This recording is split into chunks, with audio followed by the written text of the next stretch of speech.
Avec tout le battage autour de l'ID Polo Avenir, de l'ID Cross et tout ça, on n'oublie pas peut-être ce modèle, la Volkswagen ID3, et elle reçoit une grosse mise à jour, un restylage extérieur et intérieur avec des trucs qu'on attend depuis très longtemps, vraiment.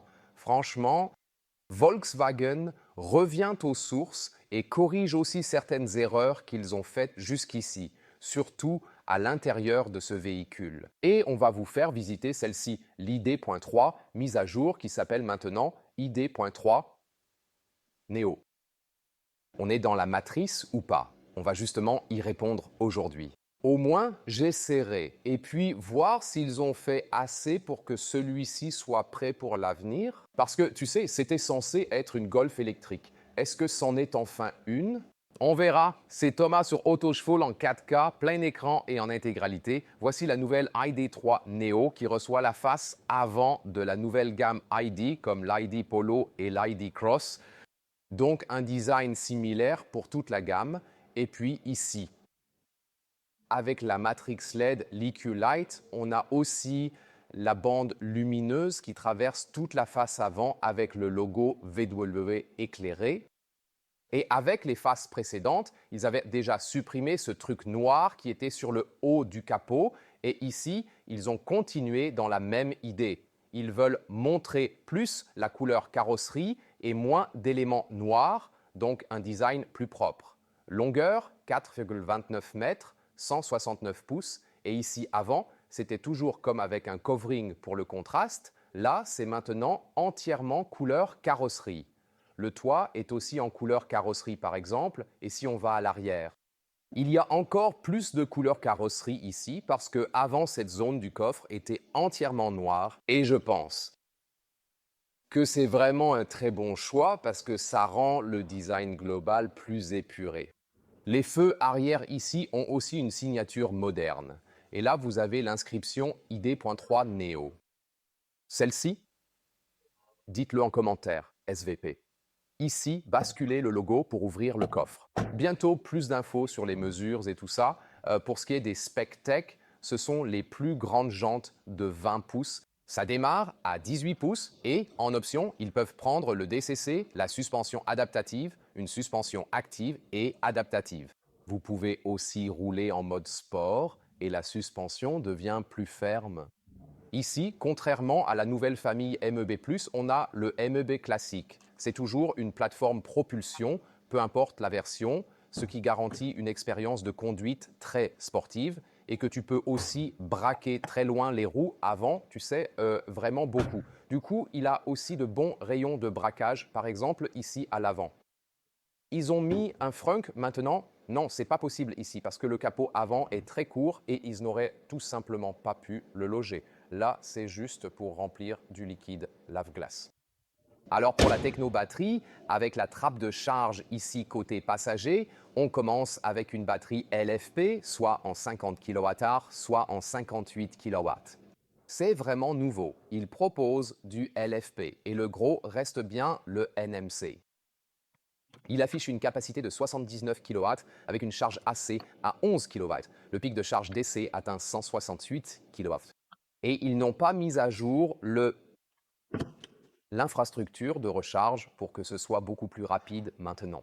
Là, 29 minutes pour passer de 10 à 80% de charge et 26 minutes pour la batterie plus petite. C'est sûrement difficile à avaler. En dehors de ça, si tu compares l'ID Cross, l'ID Polar, etc., celui-ci a clairement la plus grosse batterie. Donc celui-ci est, disons, plus adapté comme véhicule principal. Tu l'achètes ou tu le loues et c'est tout. Utilise-le pour tout et pas seulement comme une voiture secondaire pour la ville et tout. Et la valeur WLTP, le cycle officiel, dépasse les 600 km. C'est pour tout le trafic urbain et tout, mais si tu penses à l'autonomie sur autoroute à des vitesses normales, tu peux facilement atteindre environ 400 km, 250 miles et plus avec celui-ci, et maintenant probablement même mieux parce qu'ils ont placé un nouvel électromoteur pas à l'avant, à l'arrière. De nouveaux moteurs électriques, et ils seraient même encore plus efficaces qu'avant. J'ai trop hâte de l'essayer. Il y a eu beaucoup de haine envers le l'intérieur de l'ID 3, surtout au tout début. Et moi aussi, j'avais partagé pas mal du tout de ces critiques. Et ce qui est intéressant, c'est qu'ils ont justement beaucoup bossé là-dessus maintenant. Pour moi, c'est la partie la plus excitante de la vidéo à venir. D'abord, les bruits de porte qui claquent. Solide. Waouh, c'est intéressant. Celui-ci a un son différent dans le celui-ci, tu sais, mais l'avant aussi. Plutôt cool, vraiment solide. Et puis, à l'intérieur des portes. Ici, celui-ci aussi en soft touch, belle structure comme ça, puis un insert en tissu. Pour le coude, ça pourrait être un peu plus doux. Et puis, ici, on a 4 lève-vitres pour l'instant. Donc, tu te souviens qu'ils en avaient 2, puis tu appuies sur un bouton pour l'arrière. Et il y a même une galvanisation métallique par-dessus. Waouh, un style Bentley maintenant pour l'ID3. Je suis vraiment impressionné. Attends un peu, Léa, j'ai pas fini. Désolé pour ça. C'est vraiment excitant parce que c'est normal et on avait l'habitude d'avoir ça. Et ce bouton-là, avec un moletage métallique tout autour, permet de régler facilement les rétroviseurs latéraux en haut. Oh, regarde ça, vraiment. On a même un insert en tissu ici, tout en bas. Pas là, mais au moins en bas. C'est un peu sympa, waouh, et un volant complètement nouveau, repris de la nouvelle famille ID. Et ici, logo VW illuminé et de vrais boutons sur le volant. Volant chauffant, bas plat, haut plat. Ici, de vrais boutons pour le régulateur. Ils offrent un très bon retour tactile. C'est aussi là qu'on a pris en compte vos retours chez Volkswagen. Et ici, enfin, de larges instruments numériques de 10 pouces. C'est tout ce qu'on attendait pour ce véhicule. Et ici, le siège sport intégré avec son appui-tête en microfibre et en tissu. On peut aussi, bien sûr, avoir des sièges en tissu de base. Là, c'est déjà le siège sport Ergo Active avec réglage électrique. Seul bémol, on garde encore une bonne hauteur sous plafond de 189 602. C'est aussi le toit en verre fixe avec un pare-soleil que vous pouvez tirer s'il fait trop chaud. Vous avez aussi un toit fixe, bien sûr. La seule chose, c'est que le siège en lui-même est bon. Mais sur cette plateforme-là, vous voyez, mes pieds sont relativement hauts, même un peu à l'avant quand même, vraiment. Ça met mon genou relativement haut, là. Je perds un peu de contact avec le siège. Et j'ai l'impression que sur leur nouvelle plateforme, où on a déjà fait des previews de l'habitacle et tout, ils ont réussi à faire en sorte qu'on s'asseye un peu plus comme ça, tu vois, que les pieds soient un peu plus bas. Tu vois, sur cette nouvelle plateforme, les mollets sont un peu plus en contact avec les sièges. Ils n'ont pas encore réussi ça sur cette plateforme assez vieille. Mais je suis très très content de ces changements à l'intérieur, haut et bas, dedans et dehors pour le volant ici. Et ça donne une très bonne impression de qualité. Maintenant, bienvenue dans ce nouveau cockpit de l'ID3 NIO. T'as déjà choisi quelle pilule tu prendras? Ouais, ce sera vraiment la pilule bleue aujourd'hui. Mais t'es plutôt fan de la pilule rouge, on verra. Voilà le nouveau cockpit avec l'écran Infotainment 13 pouces. Et tu peux toujours le commander ici avec la clim sur l'écran. Oui, les curseurs ont heureusement disparu. Mais le truc cool. Tada! Les vrais boutons physiques font leur retour et on s'est battu si longtemps avec Volkswagen pour les récupérer. Tu sais, les molettes, c'est sympa. Ici, interrupteur haut-bas pour la vitesse du ventilo, pratique. Et aussi ici, cette galvanisation métallique du plastique sur le dessus, tu as comme une finition un peu dure, métallisée sur ces boutons. Donc c'est vraiment cool. Je me demandais juste si ce véhicule serait sorti sur le marché tel quel. Ça aurait été un vrai succès. J'en suis presque certain, tout ça manquait au tout premier lancement. Là, ils réintroduisent enfin ces fonctionnalités, en gros. Fabrique par-dessus le tableau de bord, ici. Et là, quelques éléments de design. C'est aussi doux avec le simili-cuir ici. La boîte à gants se rabat tout en douceur. En dessous, il y a encore un peu de place ici. Et par-dessus, maintenant, il y a un rembourrage retravaillé en microfibre. Zone de recharge inductive, également refroidie. Ici, on a un bouton molleté en métal pour le volume. Les portes-gobelets sont un peu modulables aussi. Et on peut aussi ajuster leur taille ou les enlever complètement. Et un peu plus doux au coude, avec un bel accoudoir fendu haut de gamme et 2 chargeurs USB-C sous. Là aussi, cette réorganisation de la console centrale est vraiment agréable. Ouais, là vous avez déjà vu le toit un peu plus en entier. Du coup, je dois vraiment dire, c'est assez rare, tu sais, que l'avant du véhicule soit autant personnalisé selon les besoins du client et ce qu'il voulait ou critiquait sur la voiture avant. Donc ça me montre qu'ils prennent vraiment une très bonne direction chez Volkswagen en ce moment. Celle-ci est équipée en option du système Harman Kardon. Ici, on en profite encore pour les réglages du régulateur de vitesse. Et genre, ah, merci pour la lumière, Liam.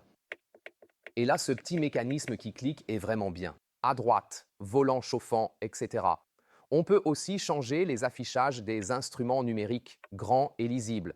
Différentes vues dispo comme la carte et le système principal proposent un mode rétro façon Golf 1-2 avec compteur de vitesse et jauge de puissance. Vraiment cool, j'aime cette fonction. L'infodivertissement a aussi un look vieille télé, renforçant l'ambiance nostalgique, et il y a un lecteur de cassette bien intégré. Lecteur de cassette, sympa. Les données de conduite, j'aime bien. Pourquoi pas? T'as pas à l'utiliser, tu peux. Oh. N'arrête pas tant que j'en ai pas assez. Oh ouais. On vient d'écouter ça. Le King. Et ici, c'est le système audio Harman Kardon. Et franchement, le son est plutôt sympa. J'aime bien. Et ce tissu ici dans l'habitacle aide aussi pour l'ambiance sonore. C'est aussi un aspect assez cool. À part ça, le chauffage des sièges est ici, en bas.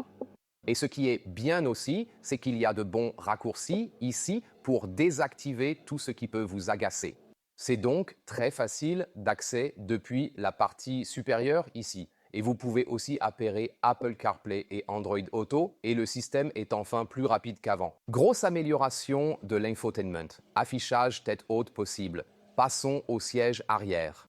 Ici à l'arrière, c'est par contre en plastique dur. Et là, insert en tissu et même la galvanisation de la manivelle de la vitre arrière. Waouh, c'est vraiment une surprise aujourd'hui et des sièges en tissu ici à l'arrière, aussi avec une jolie garniture rouge.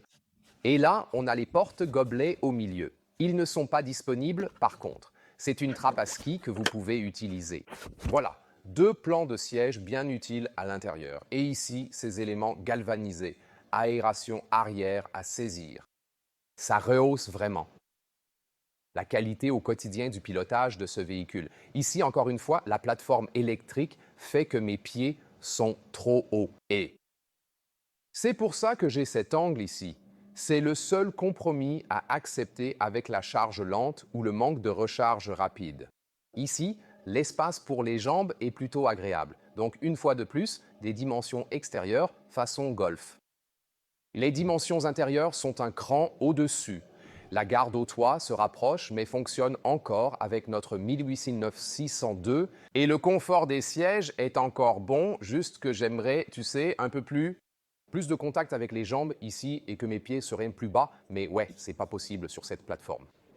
Est-ce que j'en ai assez? Oh oh, on enregistre. Ouais, je suis toujours avec Michael. Là, avec le coffre, ouais, le système audio est vraiment sympa en fait. Genre d'habitude, j'écoute de l'électro, du trance, mais j'aime aussi les classiques intemporels, tu vois. Du coup là, la fermeture sonne aussi assez bien depuis le haillon et avec le mécanisme rabattable, 385 litres de coffre, ça rentre encore verticalement et on a une largeur de 40 pouces. Ensuite, la longueur, on est à 80 cm ou 31 pouces.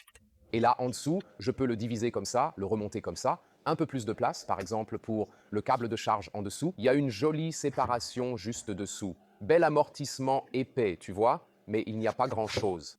On peut aussi remettre celui-ci en place, comme ça. Tu vois, c'est la trappe à ski. Sinon, je peux retirer cette partie supérieure ici même. Et de cette façon, je n'ai pas non plus à faire le tour pour rabattre les sièges. Voilà, celui-ci et celui-ci. Et ensuite, on a une hauteur de 26 pouces, soit 65 cm. Et la longueur totale, remontée un peu là, vous pouvez clairement voir 1,57 m, soit 62 pouces. Alors pourquoi c'est si important aujourd'hui, même si ce n'est qu'un restylage? Et il y aura les modèles sur la toute nouvelle plateforme électrique du groupe Volkswagen, la Coupa Raval et la ID Polo, les hatchbacks, l'ID Cross et la Skoda Epoch, silhouette SUV. Ce sont bien sûr une nouvelle plateforme qui apporte du neuf. Beaucoup de ces nouveautés sont déjà présentes dans l'ID3 Neo. C'est vraiment l'essentiel à retenir. Ce modèle profite aussi des nouveautés de la plateforme, surtout à l'intérieur, de façon sensible. Mais je pense que ce qui est encore plus intéressant et important, c'est qu'ils ont écouté les retours des clients. Ça devrait être normal pour un constructeur automobile, mais malheureusement, ce n'est pas le cas. La plupart des fabricants ne le font plus, ou pas autant que les clients le voudraient. Mais ici, ils l'ont enfin fait et se sont à nouveau concentrés sur les valeurs essentielles. Et si vous êtes abonné de longue date, vous vous souvenez peut-être que, vous savez, ces 15 dernières années, on a couvert pas mal de modèles VW et à chaque fois que je venais tourner en studio, ils disaient « Ah Thomas, c'est clairement un modèle de pré-série, une voiture faite à la main, sois pas trop dur avec nous, dis aux spectateurs que c'est une pré-série, elle paraîtra forcément différente plus tard. » En fait, toutes les voitures, même de pré-série, avaient déjà une très bonne qualité de fabrication. Et puis est arrivée la Golf 8, je m'en souviens, sortie en octobre 2019. Et c'était une vraie daube. Je peux dire comme ça, je venais au studio et rien ne marchait dans cette caisse.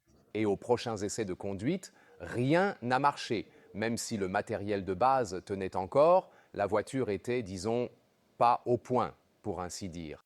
Et il y a eu tellement d'erreurs, surtout avec le logiciel et tout ça, et ils ont perdu tellement de clients, la confiance envers ce véhicule, et aussi quand ils ont lancé l'ID3.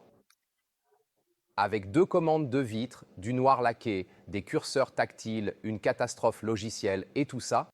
Donc à partir de ce moment-là, j'ai vraiment vu Volkswagen partir à la baisse.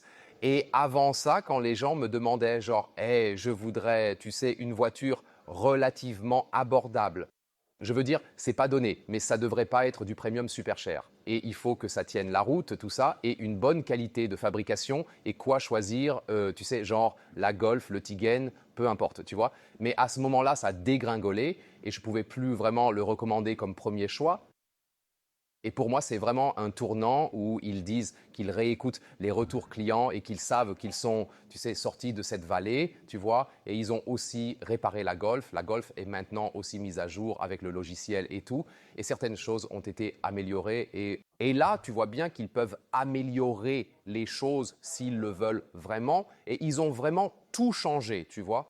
Et c'est pour ça que, même si ça peut n'être qu'un restylage insignifiant, mais c'est énorme. C'est énorme, un vrai tournant pour la marque parce que ça ouvre la voie aux tout nouveaux modèles électriques qui arrivent en ce moment, qui va aussi toucher cet intérieur et aussi cette face ici.